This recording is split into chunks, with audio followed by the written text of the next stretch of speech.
संभल का माहौल बिगाड़ने में, संभल का माहौल बिगाड़ने में याचिका दायर करने वाले लोगों के साथ पुलिस और प्रशासन के लोग जिम्मेदार हैं। हम यूं ही नहीं कहते थे कि संविधान ये मानती नहीं सरकार। ताज्जुब की बात है संभल के जिलाधिकारी संभल और पुलिस अधीक्षक संभल आदेश को पढ़े बगैर 2 घंटे के बाद सर्वे के लिए पुलिस बल के साथ शाही जामा मस्जिद पहुंच गए। जिलाधिकारी संभल और पुलिस अधीक्षक संभल ने 2.5 घंटे सर्वे के बाद कहा सब सर्वे पूरा हो चुका है और अब रिपोर्ट कोर्ट को भेज दी जाएगी। शाही जामा मस्जिद कमेटी और अधिवक्ता ने कहा कि इस सर्वे तो मुकम्मल हो चुका है, अब दूसरे सर्वे की क्या आवश्यकता है। कोर्ट के आदेश का हमने पालन कर दिया और तानाशाही दिखाते हुए सुबह के वक्त से पहले शाही जामा मस्जिद आ गए। शाही जामा मस्जिद कमेटी और मुस्लिम समाज के लोगों ने फिर भी धैर्य रखा। लोगों ने सर्वे का कारण जानना चाहा तो सर्किल ऑफिसर ने उनके साथ गाली गलौज की और लाठीचार्ज करवाकर बुरी तरह जख्मी कर दिया। इसका विरोध करते हुए चंद लोगों ने पत्थर चलाए, जिसके बदले में पुलिस के सिपाही से लेकर के अधिकारियों तक ने अपने सरकारी और प्राइवेट हथियारों से गोलियां चलाई, जिसका वीडियो रिकॉर्डिंग है। ये लड़ाई दिल्ली और लखनऊ की है। नो प्लीज कभी दिल्ली पहुंचे थे जिस रास्ते, वही लखनऊ वाले 2 मिनट बोल रहे हैं आप, 1 मिनट बोल रहे हैं, हो गया विषय। जी हां, संभल पर संसद में कुछ इस अंदाज में दहाड़े अखिलेश यादव के भागने लगी मोदी टीम, तो प्रियंका गांधी ने कहा कायरो सुनकर तो जाओ। बहुत स्वागत है आप सभी का। आप देख रहे हैं द राजनीति का विशेष सेगमेंट खबर और विश्लेषण। मैं हूं जब्बार खान। दोस्तों, संभल हिंसा के बाद में शीतकालीन सत्र में जब संभल हिंसा पर बोलने की बारी अखिलेश यादव की आई, या यूं कहें कि जब भारतीय जनता पार्टी ने विपक्ष की तरफ से बोलने के लिए तैयारी की, राजी हुआ सत्ता पक्ष, जैसे ही अखिलेश यादव ने संभल पर बोलना शुरू किया, एक एक करके तमाम तार खोलने शुरू किए, तमाम धागे खोलने शुरू किए कि संसद के अंदर सन्नाटा पसर गया। उस वक्त मोदी की टीम एक एक करके उठकर भागने लगती है। प्रियंका गांधी ने तेवर दिखाते हुए, इशारा करते हुए कहते हैं कि सुनकर तो जाइए, जो पाप किया है भोगेगा कौन उसे, कायरों की तरह भाग क्यों रहे हैं। दरअसल जिस अंदाज में संभल की हिंसा हुई, जिसमें 4 मुस्लिम व्यक्तियों की कथित पुलिस के गोली से जाने गई और उसके बाद में वो संख्या बढ़कर के 5 से 6 तक पहुंची, लेकिन जिस तरीके से इस पूरे मामले को लेकर के राजनीति पर राजनीति होती रही, भारतीय जनता पार्टी इसे कोर्ट के जरिए दिए गए आदेश और सर्वे और फिर एक पक्ष की तरफ से पुलिस पर हमला बताते हुए जिस तरीके का नैरेटिव गढ़ने की कोशिश की, लेकिन उस पर विपक्षी पार्टियों ने जिस अंदाज में अपनी बात रखी और संसद की शुरुआत होते हुए आज जब अखिलेश यादव ने संभल के मामले को लेकर के एक एक पॉइंट्स रखा, तो मानो संसद के भीतर लोकसभा के स्पीकर से लेकर के सत्ता पक्ष की पार्टियों के नेताओं के सांप सूंघ गए। और ऐसे में अखिलेश यादव ने जो बातें रखी हैं, उससे ऐसा लगता है कि क्या उत्तर प्रदेश में पुलिस टीम के ऊपर अब हत्या का मुकदमा चलेगा? क्या उत्तर प्रदेश में योगी सरकार की सोची समझी साजिश थी संभल? क्योंकि संभल के हिंसा को अखिलेश यादव ने अभी तक रैलियों के अंदर, सभाओं के अंदर, नुक्कड़ों के अंदर या फिर मीडिया बाइट्स में जो बातें उन्होंने कही थी कि ये योगी सरकार की साजिश थी, इसका ताल्लुक चुनाव से भी है और फिर यहां पर पुलिस ने उस साजिश को अंजाम दिया, इसलिए पुलिस पर हत्या का मुकदमा चलना चाहिए।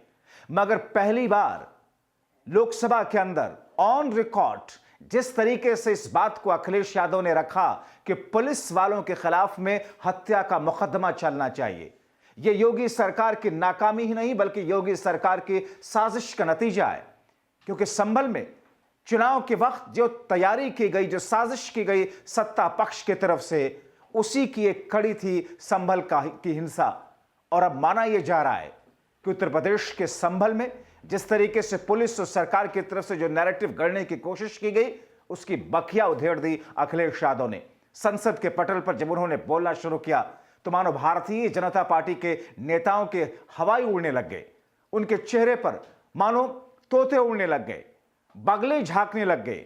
एक एक से बीजेपी के नेता जिसमें गिरिराज सिंह से लेकर के खुद को फायर ब्रांड हार्ड हिंदुत्व के नेता समझने वाले, सांसद समझने वाले बीजेपी के नेता इधर उधर देखने लग गए और कुछ नेताओं ने उठ करके भागने की कोशिश की।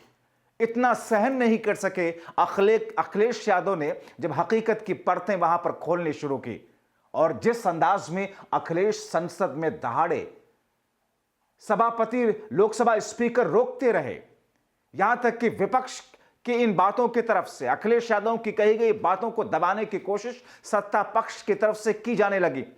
मगर अखिलेश ने जिस अंदाज में अपनी स्पीच की शुरुआत की, अखिलेश ने जिस अंदाज में उसे दहाड़ा, अखिलेश जिस अंदाज में गरजे संसद के अंदर कि प्रियंका गांधी मेज थपथपाते हुए अखिलेश के लिए एक तरीके से मानो शाबाशी दे रही हूं या कह रही हूं कि यही जरूरत है, इसी बात की जरूरत है सत्ता पक्ष के सामने डटकर मुकाबला करने की।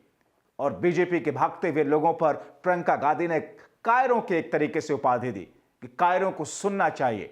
आइए आपको सुनवाते हैं संभल के 24 नवंबर की उस हिंसा को, जिसको लेकर के अखिलेश यादव ने संसद के पटल से योगी आदित्यनाथ की सरकार से लेकर के देश में बीजेपी के जरिए कथित उत्पात की बातों को एक एक करके खोला।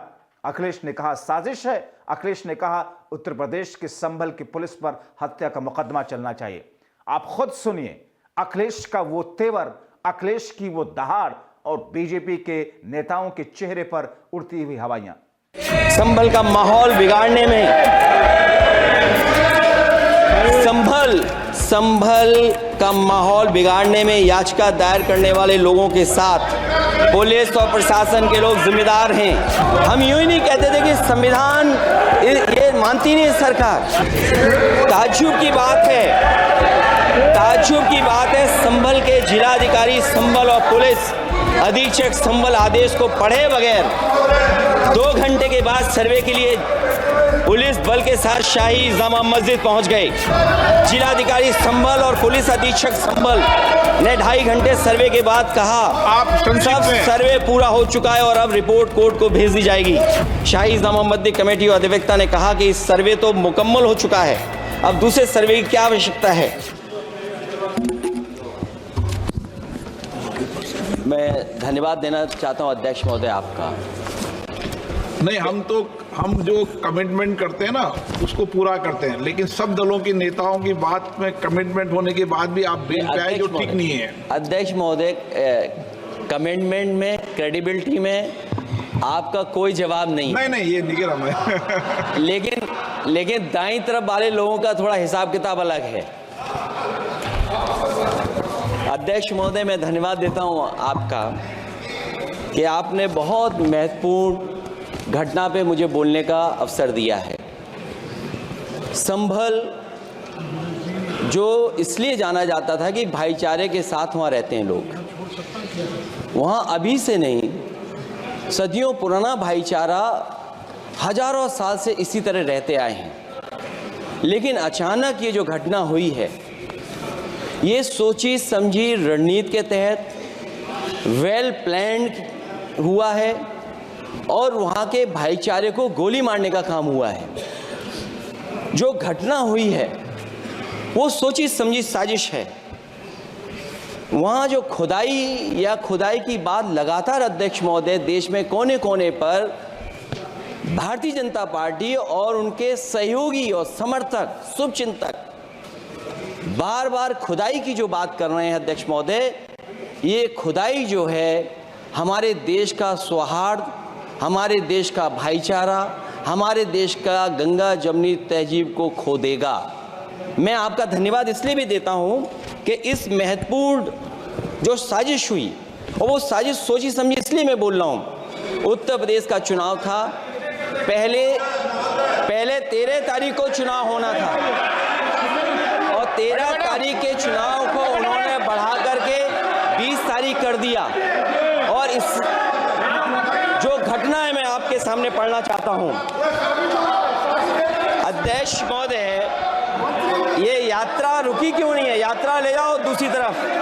अध्यक्ष महोदय, संभल की शाही जामा मस्जिद के खिलाफ 19/11/2024 को सिविल जज सीनियर डिवीजन छंदौसी संभल में एक याचिका डाली गई कोर्ट ने दूसरे पक्ष को, अध्यक्ष महोदय सुनिए, ये सुनना चाहिए, हम यूं ही नहीं कहते आप थे, तो संक्षिप्त में बोले। अध्यक्ष महोदय हम यूं ही नहीं कहते थे कि संविधान ये मानती नहीं सरकार, हम यूं ही नहीं कहते थे कि संविधान नहीं मानती। जब प्लेसेस ऑफ वर्शिप एक्ट है, प्लेसेस ऑफ वर्शिप एक्ट है, हम बनते तो बहुत कुछ हैं। संभल के शाही जामा मस्जिद के खिलाफ 19/11/2024 को सिविल जज सीनियर डिवीजन चंदौसी संभल में एक याचिका डाली गई। कोर्ट ने दूसरे पक्ष को सुने बगैर उसी दिन 19/11/2024 को सर्वे के आदेश दे दिए। ताज्जुब की बात है संभल के जिलाधिकारी संभल और पुलिस अधीक्षक संभल आदेश को पढ़े बगैर 2 घंटे के बाद सर्वे के लिए पुलिस बल के साथ शाही जामा मस्जिद पहुंच गए। जामा मस्जिद की कमेटी, जनप्रतिनिधि, उलेमा इकराम, सभी अधिवक्ताओं ने सहयोग दिया। जिलाधिकारी संभल और पुलिस अधीक्षक संभल ने 2.5 घंटे सर्वे के बाद कहा आप सब सर्वे पूरा हो चुका है और अब रिपोर्ट कोर्ट को भेज दी जाएगी। लेकिन दिनांक 22/11/2024 फ्राइडे को जुमे की नमाज के लिए लोग नमाज अदा करने के लिए जामा मस्जिद पहुंचे, लेकिन पुलिस प्रशासन ने बैरिकेड लगा दिया ताकि लोग नमाज न पढ़ सकें। उसके बाद भी लोगों ने संयम बरतते हुए नमाज अदा की और किसी प्रकार का विरोध प्रदर्शन नहीं किया। 29/11/2024 को कोर्ट की अगली तारीख तय थी। शाही जामा मस्जिद की कमेटी और मुस्लिम समाज के सभी लोग कोर्ट में केस की पैरवी के लिए तैयारी कर रहे थे, परंतु दिनांक 23/11/2024 की रात पुलिस प्रशासन द्वारा कहा गया 24/11/2024 यानी अगले दिन सुबह को दोबारा सर्वे किया जाएगा। शाही जामा मस्जिद कमेटी और अधिवक्ता ने कहा कि इस सर्वे तो मुकम्मल हो चुका है, अब दूसरे सर्वे की क्या आवश्यकता है। कोर्ट के आदेश का हमने पालन कर दिया, अगर दूसरे सर्वे कराना है तो दोबारा आदेश करवाएं, कोर्ट के आदेश के बाद हम दोबारा सर्वे करा देंगे। लेकिन जिलाधिकारी संभल और पुलिस अधीक्षक संभल ने कोई सुनवाई नहीं की और तानाशाही दिखाते हुए सुबह के वक्त से पहले शाही जामा मस्जिद आ गए। शाही जामा मस्जिद कमेटी और मुस्लिम समाज के लोगों ने फिर भी धैर्य रखा और दोबारा सर्वे के लिए अंदर ले गए। सर्वे के दौरान करीब 1.5 घंटा बाद जब जनता को सूचना मिली तो वो इकट्ठा होना शुरू हो गए। लोगों ने सर्वे का कारण जानना चाहा तो सर्किल ऑफिसर ने उनके साथ गाली गलौज की और लाठीचार्ज करवाकर बुरी तरह जख्मी कर दिया। इसका विरोध करते हुए चंद लोगों ने पत्थर चलाए, जिसके बदले में पुलिस के सिपाही से लेकर के अधिकारियों तक ने अपने सरकारी और प्राइवेट हथियारों से गोलियां चलाईं, जिसका वीडियो रिकॉर्डिंग है, जिसके एवज में दर्जन लोग गोलियों से घायल हो गए हैं। 5 मासूमों जो कि अपने घर से सामान लेने के निकले थे, उनकी मृत्यु हो गई। संभल का माहौल बिगाड़ने में संभल का माहौल बिगाड़ने में याचिका दायर करने वाले लोगों के साथ पुलिस और प्रशासन के लोग जिम्मेदार हैं। इनको निलंबित किया जाना चाहिए और हत्या का मुकदमा चलाया जाना चाहिए, जिससे कि लोगों को इंसाफ मिल सके और आने वाले समय में कोई इस प्रकार की संविधान के खिलाफ और गैर कानूनी घटना को अंजाम न दिया जा सके। अध्यक्ष महोदय, ये लड़ाई दिल्ली और लखनऊ की है। नो प्लीज कभी दिल्ली पहुंचे थे जिस रास्ते, वही लखनऊ वाले उसी रास्ते पहुंचना चाहते हैं। उज्जर रमन सिंह जी 2 मिनट बोल रहे हैं, आप 1 मिनट बोल रहे हैं। हो गया विषय आपका अखिलेश जी विषय हो गया आपका। अखिलेश जी विषय हो गया। तो ये तीखा अंदाज अखिलेश यादव का संसद के पटल से जिसने भी सुना, चाहे संसद में बैठ करके या टेलीविजन के माध्यम से अपने घरों में टीवी सेट पर या आप अपने मोबाइल फोन पर, जाहिर तौर पर हर शख्स ये कहने पर मजबूर हुआ कि अगर संसद के भीतर सत्य की आवाज उठाते हुए जो दहाड़ और जो गर्जना दिखाई अखिलेश यादव ने, अगर इसी तरीके से तमाम विपक्षी पार्टियां इसी तरीके से सत्य की आवाज को सत्ता पक्ष के सामने डट करके मुकाबला करें, तो फिर सत्ता पक्ष डरेगा, सहमेगा, किसी ऐसी साजिश को अंजाम देने से पहले सोचेगा जिन साजिशों का आरोप अखिलेश यादव लगा रहे हैं। हालांकि इन तमाम चीजों को लेकर के अखिलेश, आपने सुना और देखा किस तरीके से अखिलेश यादव बोलते रहे और और उनको चुप कराने की कोशिश सत्ता पक्ष की तरफ से की जाती रही, मगर अखिलेश रुके नहीं, अखिलेश चुप नहीं हुए, अखिलेश के तेवर ढीले नहीं पड़े। अखिलेश ने जिस जिस तरीके से जिन जिन बिंदुओं को उठाया और जिस मजबूती के साथ में उठाया, उसे और ज्यादा मजबूती के साथ संसद के पटल पर रखने की कोशिश की। तो सवाल यह है कि क्या संसद के भीतर जब ऑन रिकॉर्ड ये बात कही गई कि उत्तर प्रदेश के संभल के हिंसा एक साजिश का नतीजा थी, उत्तर प्रदेश की सरकार ने साजिश रची थी, क्या इस पर किसी तरह की कोई कार्रवाई की जाएगी, कोई संज्ञान लिया जाएगा? क्या जब ऑन द रिकॉर्ड संसद के पटल पर इस बात को कहा गया कि संभल की पुलिस के ऊपर हत्या का मुकदमा दर्ज होना चाहिए क्योंकि उनकी ही गोली से 5 मुस्लिम युवकों की जानें गई हैं, तो क्या इस पर कोई कार्रवाई की जाएगी? क्या संभल में पुलिस के खिलाफ में हत्या का मुकदमा चलेगा? और अगर इस किस्म की कोई कार्रवाई होती है और ऐसी कोई नजीर बनती है तो यकीन मानिए फिर पुलिस प्रशासन की टीमें किसी ऐसे आपसी सौहार्द को बिगाड़ने वाले दो समुदायों के बीच में किसी एक पक्ष की तरफ खड़ी होती हुई नहीं दिखेगी। यह कहना है अखिलेश यादव का। बहरहाल अखिलेश यादव का पहली बार संभल के बाद संसद के पटल पर रखी गई ये बात और उनकी ये दहाड़ आज इस वक्त हर किसी के बीच में चर्चा का विषय बनी हुई है। राजनीतिक जानकार हों, उत्तर प्रदेश की राजनीति को समझने वाले लोग हों, या फिर देश के पटल पर हिंदू और मुसलमान के बीच में खाई पैदा करने की कोशिश वाली राजनीति, उन तमाम चीजों पर पानी फेरने या उस पर प्रहार करने का एक दांव अखिलेश यादव का ये आज संसद के पटल पर दिखा है। इसका प्रभाव क्या पड़ता है देखना बहुत महत्वपूर्ण होगा।